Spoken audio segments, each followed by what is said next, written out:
आज म कटहरको तरकारी पकाउँदैछु है साथीहरू। मैले चाहिँ यसको बोक्राहरू निकालिसकेँ। यो चाहिँ प्योर लोकल अर्ग्यानिक हो। मेरो सासु आमाले गाउँबाट पठाइदिनु भएको आफ्नै बारीको बोटको है। फेरि यहाँ चाहिँ मैले काटेर बोइल गर्न राखिसकेँ।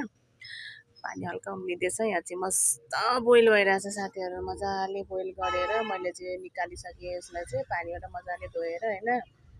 अनि म चाहिँ लागेँ अब फ्राई गर्नको लागि। मैले चाहिँ एउटा ठुलो प्याज लिएको छु अनि आलु पनि काटेर राखिसकेको छु कि आलु चाहिँ फेरि जेमा पनि फिट हो है साथीहरू।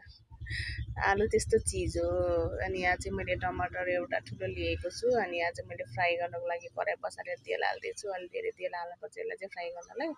अनि मजाले फ्राई पनि गर्दैछु है साथीहरू। अनि यतिको फ्राई भएपछि मैले यसलाई निकालेको साथीहरू। अनि पछि मात्रै हाल्ने भनेर मजाले फ्राई गरेर निकालिसकेँ।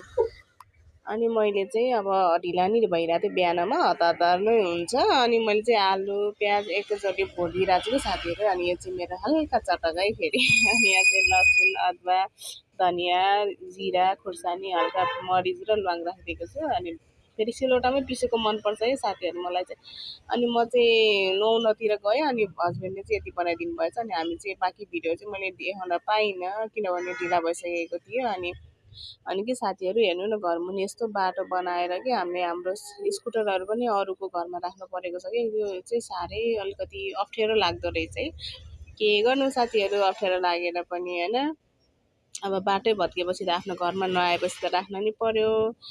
अनि हामी लाग्यौँ हाम्रो गन्तव्यतिर भन्दा नि कामतिर।